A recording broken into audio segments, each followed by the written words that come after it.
So alis tayo ngayon, ako pala kasi tutuparin ko yung aking mga pangarap.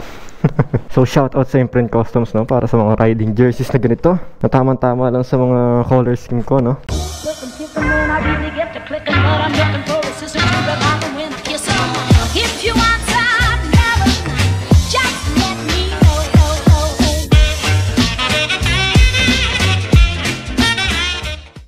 Putya na yan at talagang lumalakas ng ambon at ako ay paalis na. Every time, kada na lang paalis na, babaksak na yung ulan. Buti na lang dala-dala ko yung aking GoPro na waterproof, lalagyanan, lagayan. Ayan. So nandyan yung kapote, imagine nyo yun, kapote na nakalagay pa sa waterproof bag. Kasi nandyan yung aking mga yung ibang gamit na importante. Sana namuwag akong butan ng sobrang lakas na ulan. Putik na yan, layo pa na pupuntahan natin. Pupunta pa tayo sa Tondo dahil ako ay may pupuntahan na importanteng mahalaga. So brothers, another day, another life. Welcome to another episode of Polar Rides. Yes mga brothers, yes.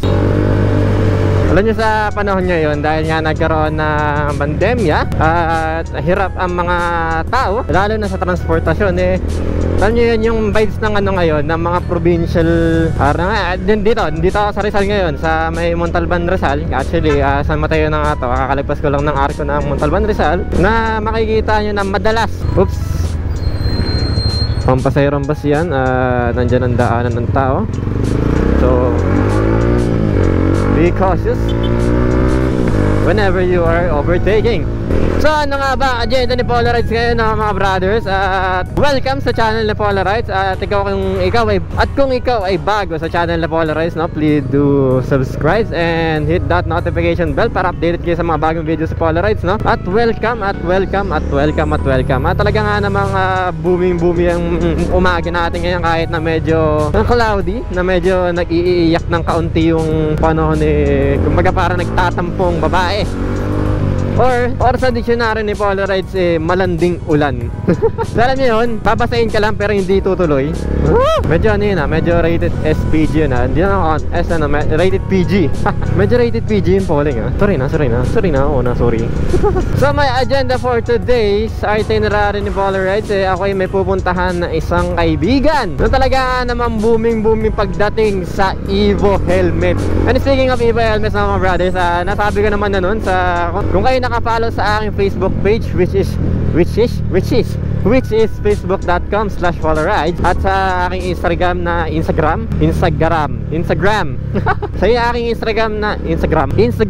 Instagram. Okay po, Instagram. At sa aking Instagram account na Pola_Ride, makikita nyo na aking nagpapahiwatig na kailangan ko nakatapalitan ng aking helmet, ng aking Evo SBX01. Ako'y naghahanap-hanap sa mga helmets ng Evo. Actually, ang pinagpipilian ko is siyempre SBX01 pa rin, pero yung shark bait aking ginamit sa commercial noon, pero nag-negative ako kasi baka mahirapan ako maghanap noon.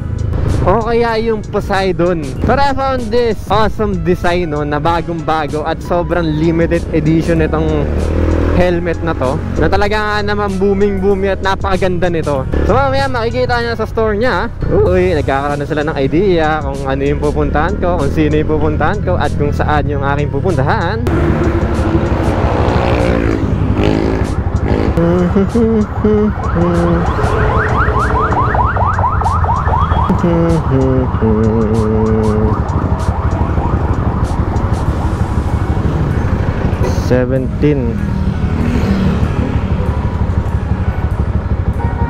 Direction Commonwealth daan G.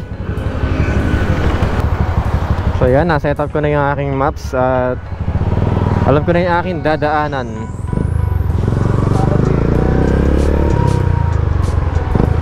So prepare the road trip.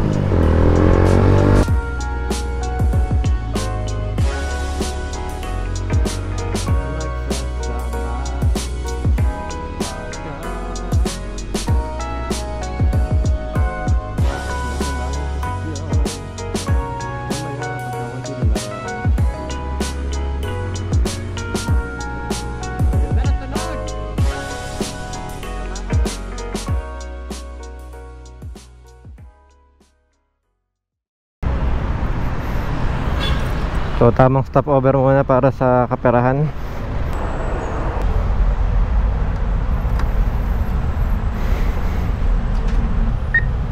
Correction.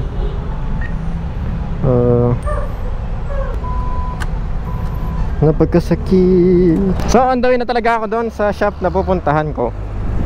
Tama si Star ko, sobrang dumi oh, hindi pa nalilinisan. Mukha siyang maliit. Yung likuran. Dumi oh. Nagigitata. Nanggigitata ang motor ko. Solis Street. So malapit-lapit na tayo, konting-konti na lang. Doon na tayo sa shop ni Red Sweet Potato. Ayun na, sinabi ko na, wala na. So mga brothers, no, konting-konti na lang at malapit na tayo sa dito sa store ni Kamote on Wheels. Wala pa si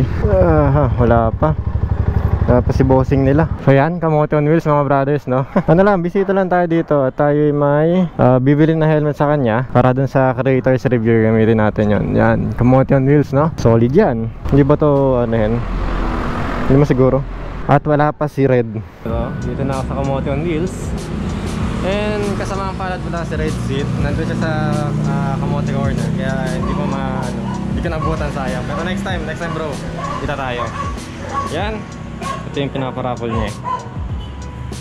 So syempre dahil sa pandemic, so one at a time muna yung mga tao. Kaya hindi pwedeng sabay-sabay din sa loob. At kasama ang palad, wala akong dalang sticker. At ubos na yung sticker ko. Yan, parang didikit din tayo dyan. Helmet ni Red Sweet. Ayan no, mga brothers ha. Yan, medyo yung last ng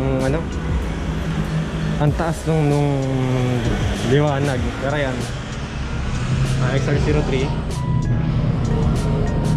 Yan, itong yung kukunin ko. I-feature natin sa creators review. Pwede pa ito aabot pero siguro doon na lang sa bahay mamaya. Doon na lang sa shop, sa store ko, sa creators garage, doon ko na lang i-review ito at ipapakita sa inyo yung unboxing ba. Kasi konti na lang yun.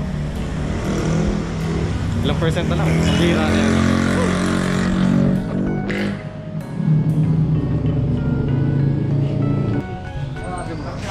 May ano pa kayo? Medium na yung kay Red. Opo boss, meron po. Matte red suit tsaka matte lock. Yung matte lock. Pagkano ang ano yan, SRP yan? 4.3 boss. 4.3.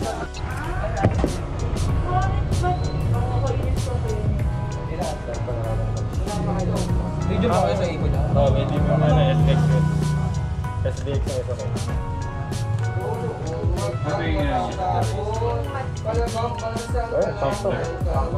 kasi lulog pa naman yan.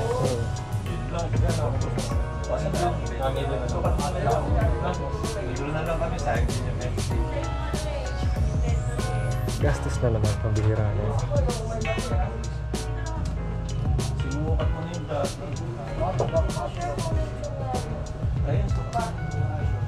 So doon na lang sa sa store mga brothers na re-review ko at unboxing nung initial impression lang naman.